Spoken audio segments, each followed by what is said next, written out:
All right, he is the managing editor of team content at the Toronto Raptors. Matt Tierney now joins us on the Business of Social. Matt, what's going on, buddy? How's it going, Dave?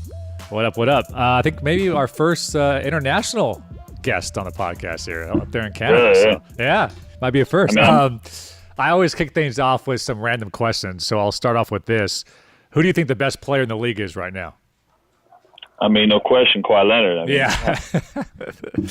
I like it. So you're at the stadium now. They're checking the final buzzer horn. What's going on back there? Listen, we usually have a ton of meeting rooms that I could pop into. Today they were completely booked, so I'm actually up in the bird's nest where we watch our games. And right. Yeah. Can you give us a little preview on the video? Can we see something here? Or? Yeah, we'll do a little turn. You ready? All right. Let's see the – oh, that's awesome. That's a nice backdrop. You should have that as your backdrop as we talk. I like that. So yeah, you say Kawhi Leonard. I know also you're a film enthusiast. So the best film of all time. It's gonna disappoint some people, but it's honestly true. It's more so I think because I don't know in the States if they did this a lot. I imagine that they probably did, but it gets played a lot here on cable television in Canada. But the Shawshank Redemption, that's a classic. Yeah. People are going to come on, but I don't know. That's it for me. Love it. Well, I want to get into your story a little bit because I know before the Raptors, you've been there for a little over 3 years now, right? 4 seasons. 4 seasons. And before then, you were actually working in the NHL. So tell me a little bit about just your story and how you, what led you to the Raptors. Not one for listeners to document and follow. It's a unconventional route. I always was interested in sports. I had a business background in school, and just trying to figure out once I left where I wanted to go to. And ultimately, I knew I loved Toronto. I was born and raised around 2 hours outside of Toronto.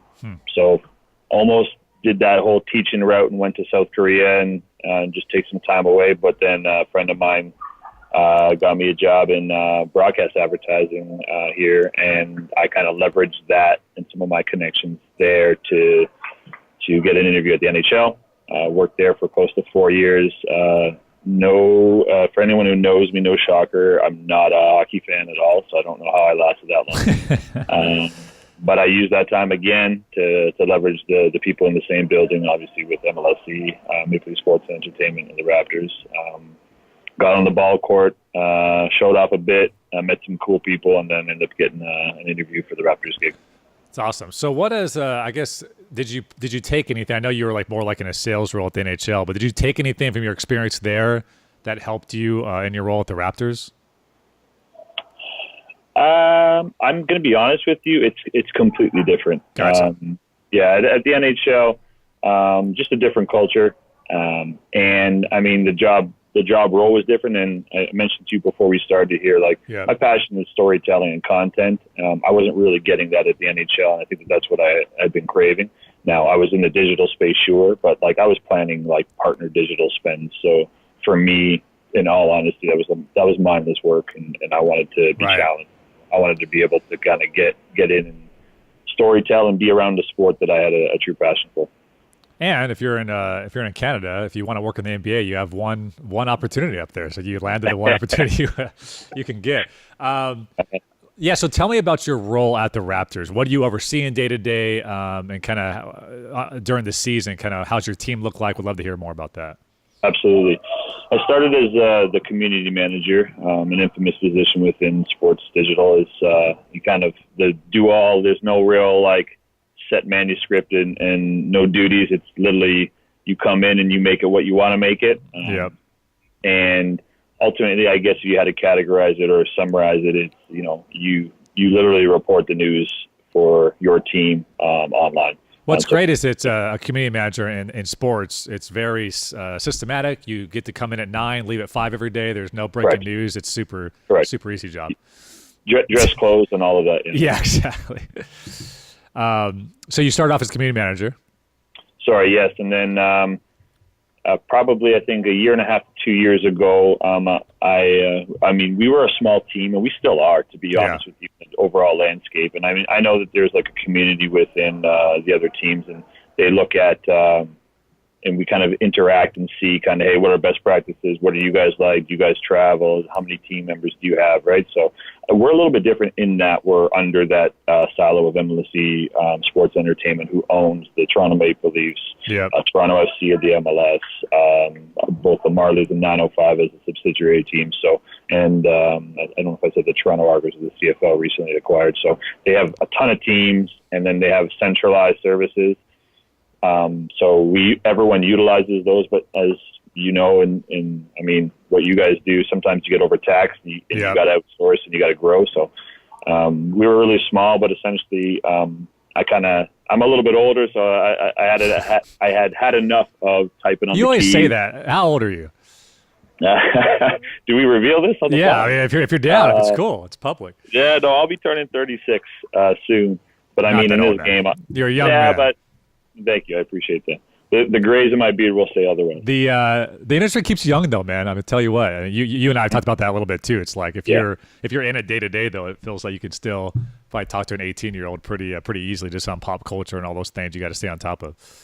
I agree. Yeah, and I mean, listen, we hired a community manager for the 905 for our G League team, and ultimately after a year, I kind of spoke with my superiors, and we brought him on as the Raptors community manager, and I kind of transitioned more into like the larger storytelling. And I'll still manage everything that goes out, but in terms of like the day-to-day execution, it's a nice relief for me in terms of pulling that off my plate. So with them, are you guys dedicated to the Raptors, or are you sometimes pulled in different directions for the Maple Leafs or anybody under like that MLSE umbrella?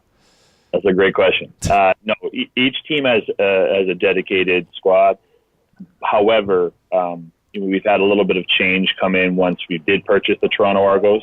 Mm-hmm. I kind of jumped on as like a little bit of a consultant role there and oversaw the first year under our oversight. So did some stuff there, trying to, create a couple content pieces to put in place and kind of get everything in order. So I don't think I'm going to stay on that again. And I'm going to focus. Listen, the Raptors full time is it was full time. Exactly. I'm not talking about just in season. We're talking about every month of the year. Yeah, absolutely. So I want to get into Kawhi because obviously as a San Diego State Aztec grad, one of my favorite players and someone I follow.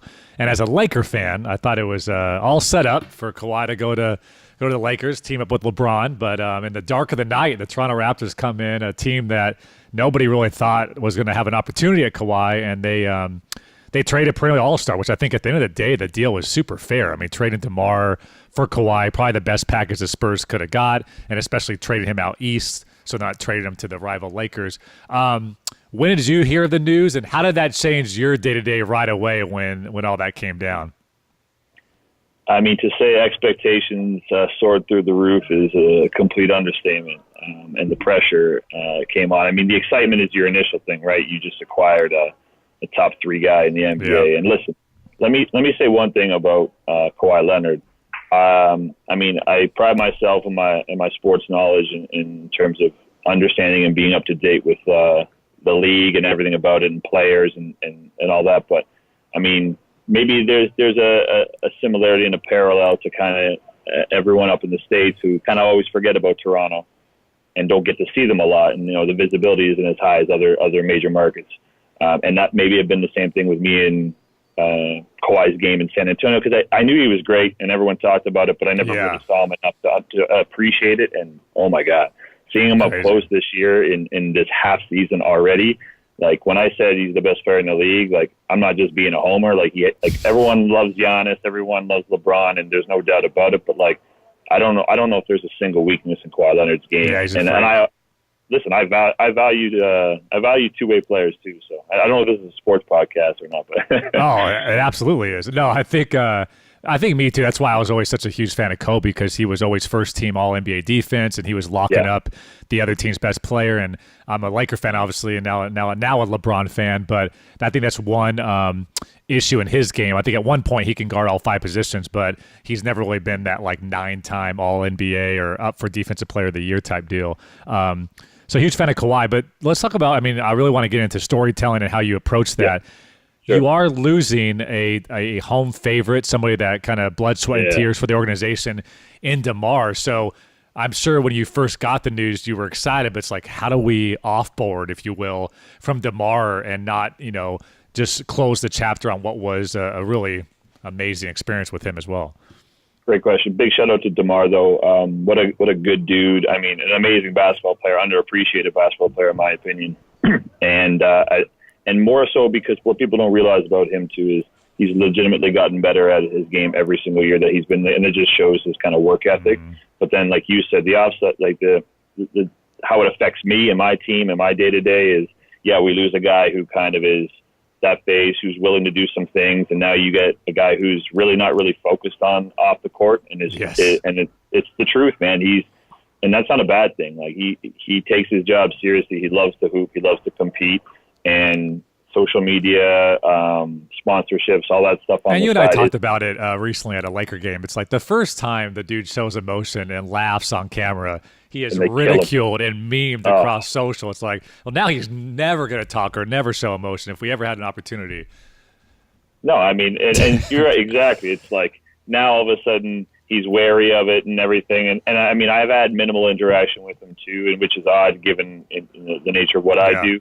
But I understood it, right? And I think that you have to be okay with it. I think an important thing that I learned kind of my first days here as a community manager was I spoke to the Maple Leafs community manager at the time, just try to get a gauge of what's the day to day like, and how do we figure this out?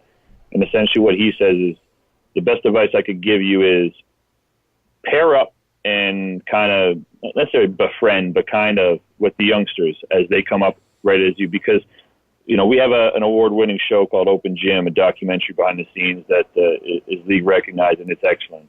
And it's literally is the behind-the-scenes access that every team really wants, and we're lucky to have it.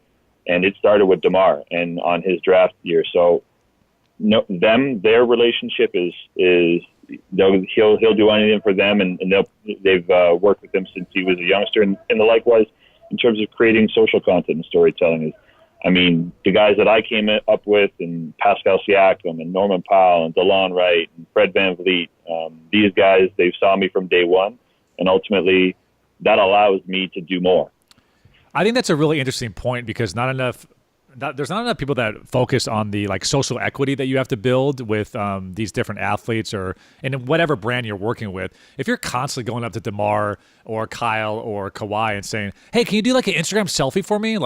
At a certain point, you're like, dude, get away, get out of my face, And I think picking your spots, but also it's overall like a human thing, like relationships, right? Like building those relationships and making sure you're not always asking for something and looking out for them and building that relationship. So when you do need something, it's like, oh, Matt's the homie, I got you type deal.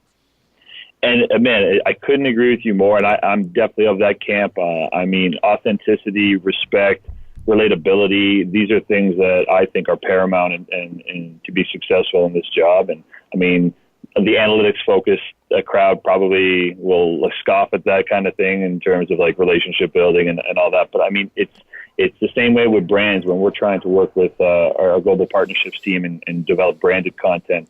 What I always preach is, as opposed to just attaching your brand to someone because it's cool and they're popular, make sure that there's some trust factor, or talk to people who know what that person likes and what their interests are. And ultimately, the content will reflect that. Yep, absolutely.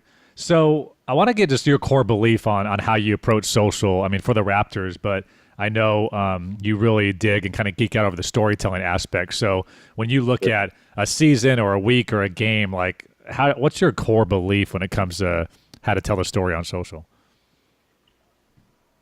I probably could be a little bit more strategic and plan ahead, and I think that that's something that I understand is important, especially when you're dealing with multiple different stakeholders, whether it be global partnerships or internal teams that are looking at trying to build creative and build platforms, even if you're merging into your mobile app or what have you. But I'm trying my absolute best to not turn into the office drone and to really still stay as much as I can around practices, shoot-arounds, road trips, because that's where I get my stories from. That's where I pick up the storylines and what I will understand will work best, because you could get a sponsorship with a player, even that has that relates to a brand, but maybe that player and what you want asking them to do, that's not their specialty. So there's guys, you know what I mean? Like there's different athletes who are candid, who are not afraid of the camera, who kind of come off naturally. Mm-hmm. And you can really, and as a consumer, you can notice it. You notice when there's just a dollar thrown at somebody and it was just done as a contractual thing versus something that like actually has a proper integration in it. What's up, guys? It's your, what's up? It's your favorite Raptor. Want to make sure you go down and purchase this card. It's like so like not genuine and like. Can't wait to eat this delicious burger. Yeah, exactly. Yeah, it's awful. So what is, in the NBA, and not to call anybody out, but what's like a common mistake you see in the NBA or you see in sports overall that you think more people should pay more attention to? How much time you got? Yeah. I'm a crusty old curmudgeon, so there's a lot of stuff I hate. NBA Twitter has evolved, and there's a lot of good things being done. And don't get me wrong, I'm not speaking poorly on the industry, but I think the one thing that really I don't adhere to, and I try to really teach my community manager and the team is, there's a couple things. There's an incessant need to feel as though you have to post, like to flood someone's feeds. And if something, and I've always maintained, especially in the off season, just jumping on memes and trends just to do it, just to feel as though it is just, to me, it's spam. And what value does that bring to your fan base and to people who are trying to interact with your brand? So you guys didn't post a dinosaur egg or anything on Twitter a couple days ago? Man, I was like, what are you talking about? And I think that's the biggest thing that I dislike about the industry is it really has turned into that is who can quickly come up with something. And I understand the importance of being relevant, but at what cost, really? Yeah, I agree. I think just trying to hop on that bandwagon of engagement when it doesn't really resonate with your fan base. We heard that a lot on the show too. Just please, if you're out there listening, don't do that next time. I mean, sometimes it makes sense. Sometimes it's a perfect synergy between the moment, the pop culture moment, and what you have going on. But more times than not. All right, so moving on, I know you mentioned analytics a little earlier on, but in terms of success on social, how are you looking at data? How are you using that to kind of push your storylines or kind of your overall strategy as you go throughout a season?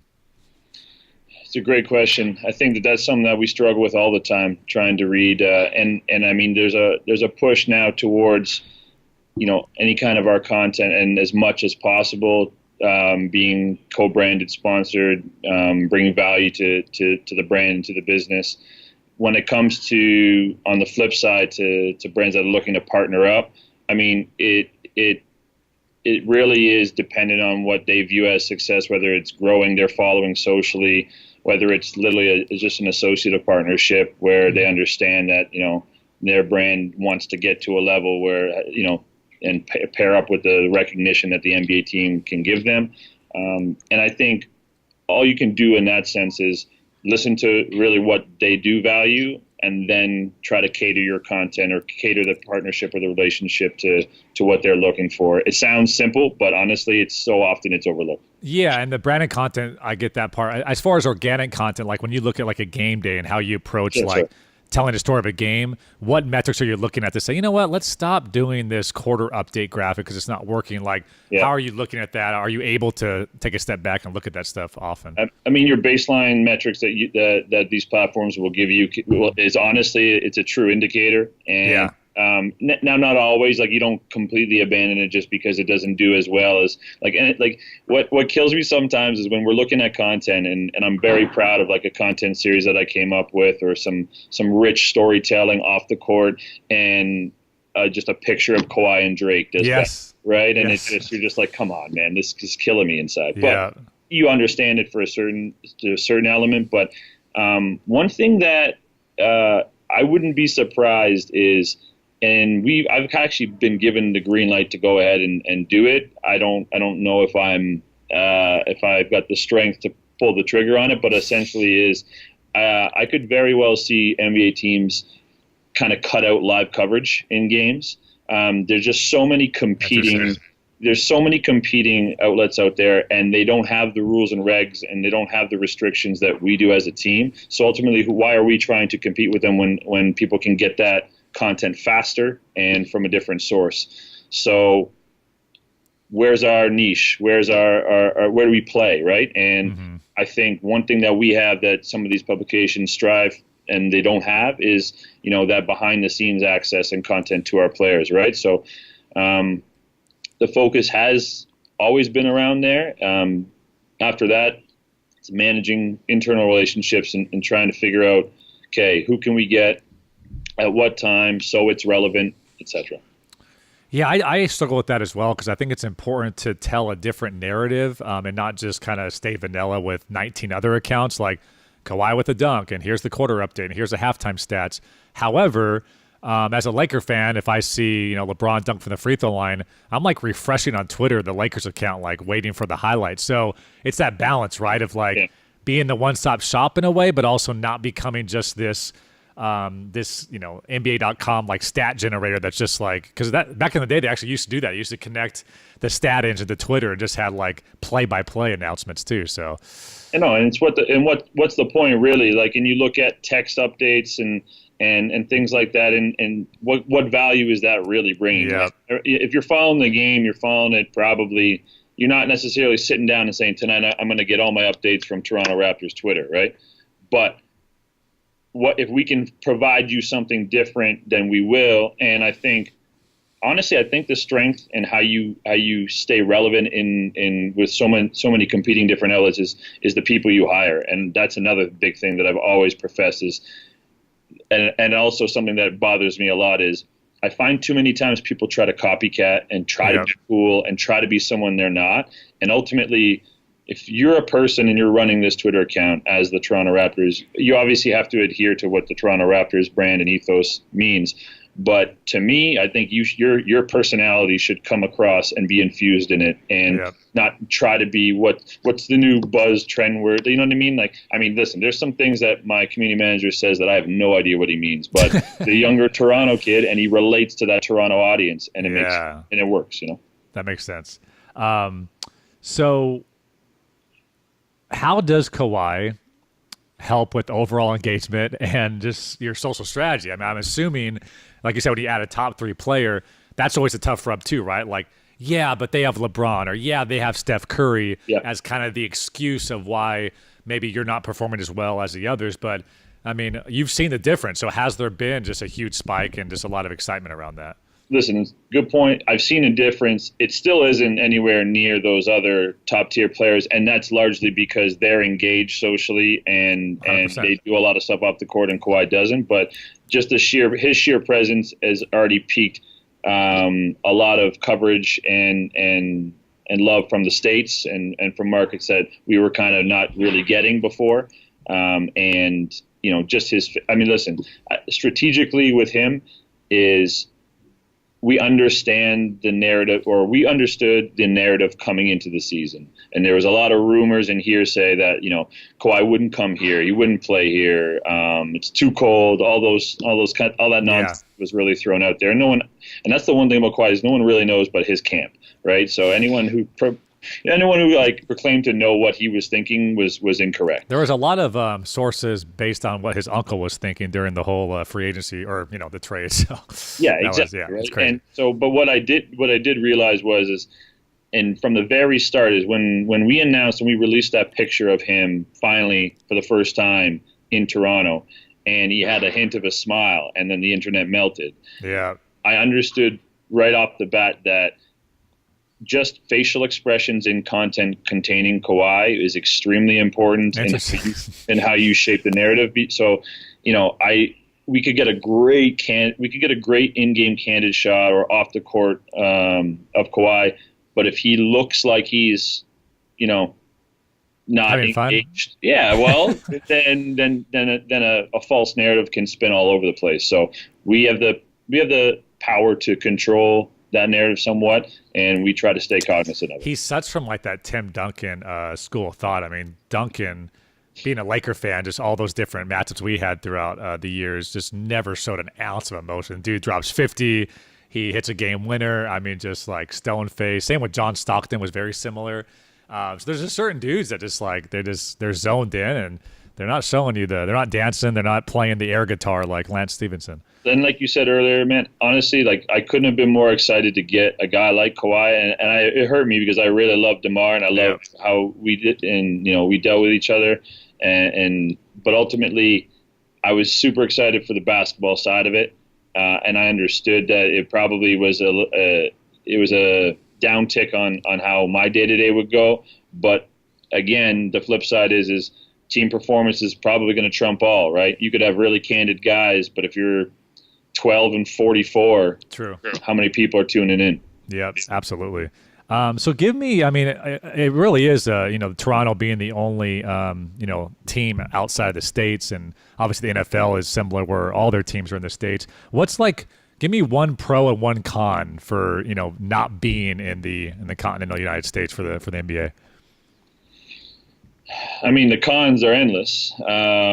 Just we could have acquired LeBron, Steph, like all of them, and somehow still, we wouldn't be getting primetime games and the like. So those are obvious. But I mean, listen, we're not sitting here sulking. We're winning, right? And we've shown in the past 5 years that we're not just that friendly team up north. We're a team to kind of be reckoned with. So, you could list cons all day.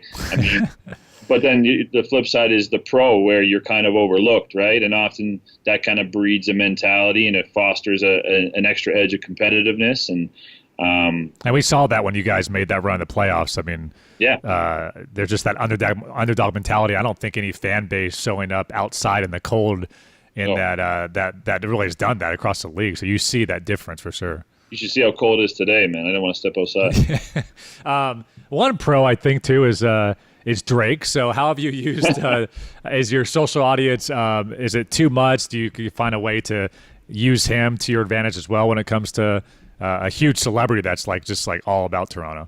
Listen, absolutely. I think one thing that people can't discount is he's one of the biggest global icons there is, and he's from here, and he is our global ambassador. We work together with him and OVO brand on a lot of stuff. Our Welcome Toronto nights, our City Edition uniform jerseys.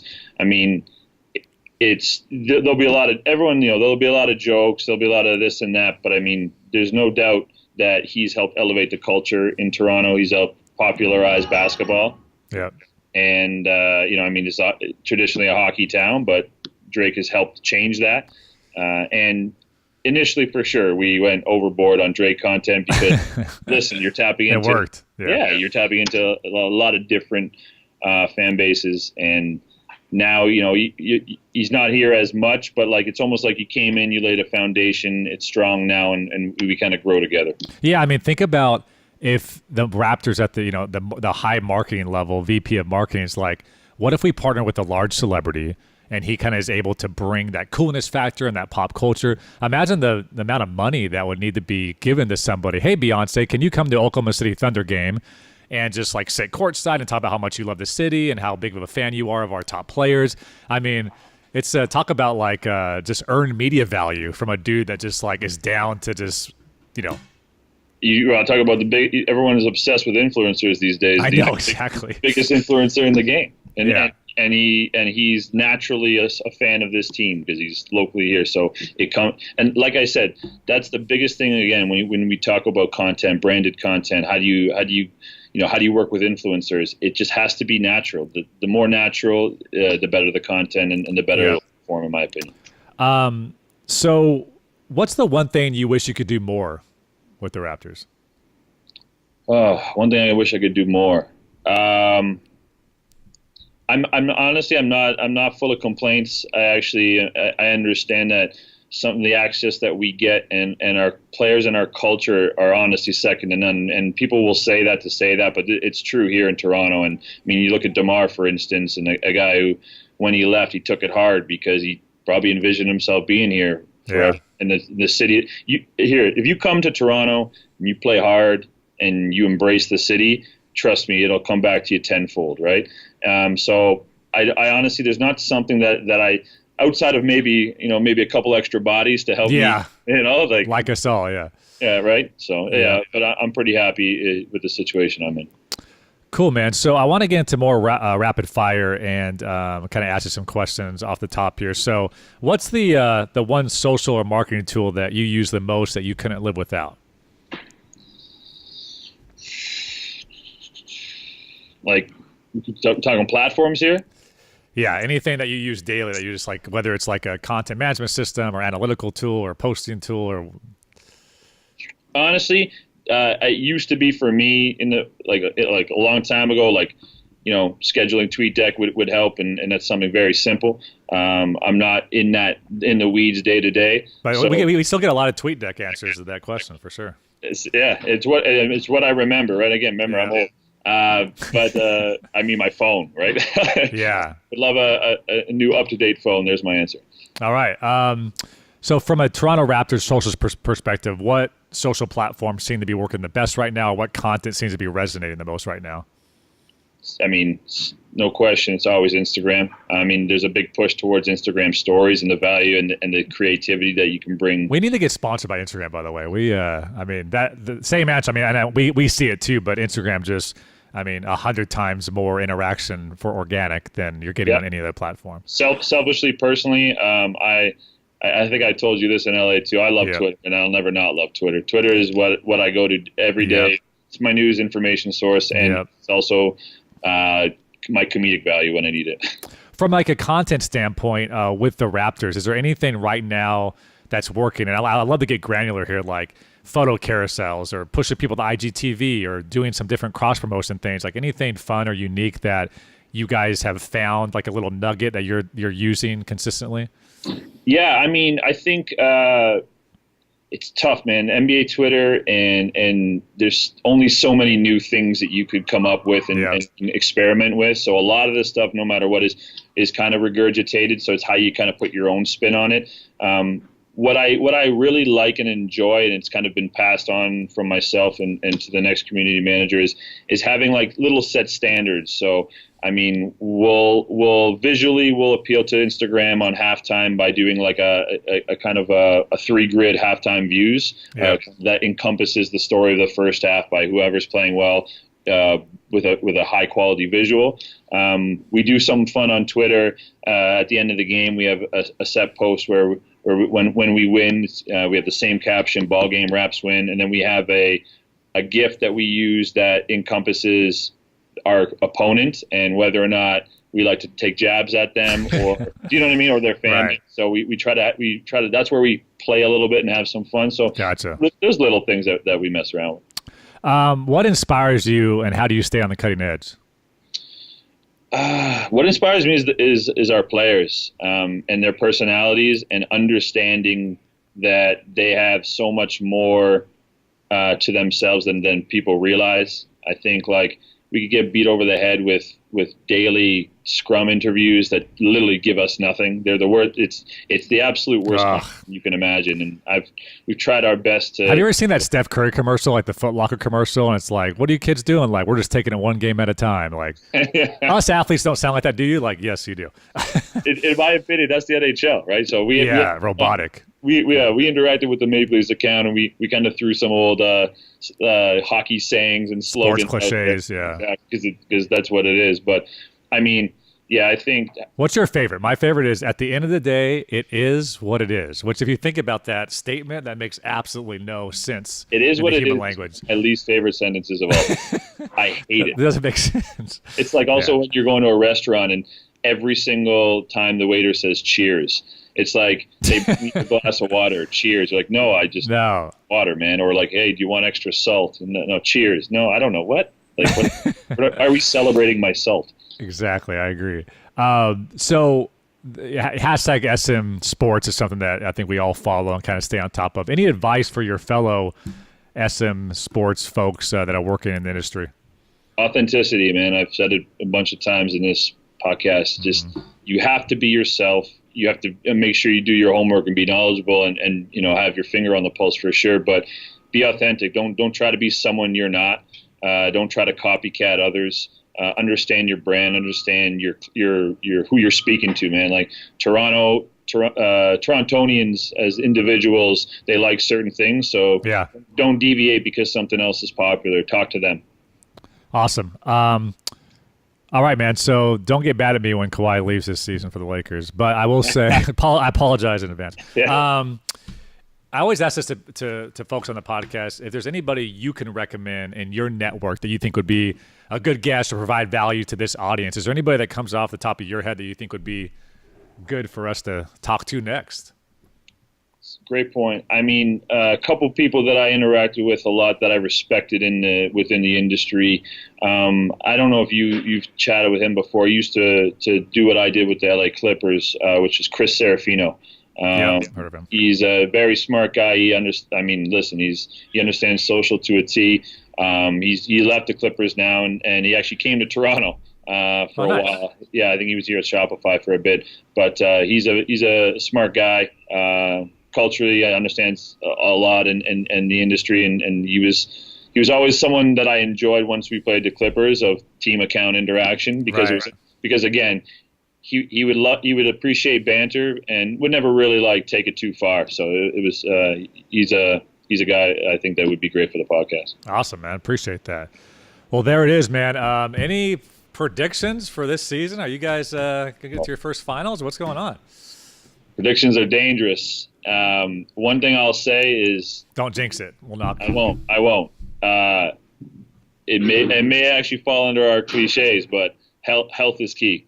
Whoever's healthy and clicking at the right time can determine a lot of different things. So whoever was the best the start of the season, in March and in April, doesn't really matter. It's who kind of enters the playoffs clicking on all cylinders and who has a full squad. Well, someone was saying, I think Charles Barkley was saying recently on Inside the NBA, Michael Jordan did not allow Malone and Stockton to win and Reggie Miller to win. And, those Knicks teams, they're all amazing teams with Hall of Famers, but Michael was that good. And LeBron in the East, hurt the Raptors a lot and hurt the Wizards a lot and hurt the Celtics a lot. So there is, now that he's gone, there's just this golden opportunity that I think your GM, you guys saw that opportunity. It's like, all right, let's go get Kawhi and let's take advantage of this opportunity, because all it takes is, a Warriors injury potentially, or just if you're in the finals, anything can happen type deal. I think we can both. I think we're both happy that LeBron James is not in the East. I'll take it.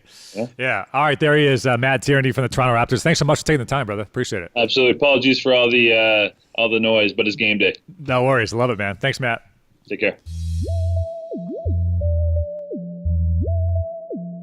All right. Episode 26 in the books. Matt Tierney. Good stuff, man. I think one thing that we haven't talked at all, 26 episodes in, is just the relationship building. So many of you work in sports and work in brands, and you have talent that you have to interface with. And I think not enough people understand the relationship building aspect that has to go into that. If you're going to ask somebody for an Instagram selfie or ask somebody to do something for you on social, that can't be the only relationship you have with that talent or that player. You need to be able to build that relationship and ask them how things are going, ask them how their day is, and not always ask. And that's obviously good for any type of situation you're in. But I think specifically in sports, there's so much that you really need from the players in order to have a cohesive social strategy. So I think it's important to build those relationships. And you may build an amazing relationship like he did with DeMar DeRozan.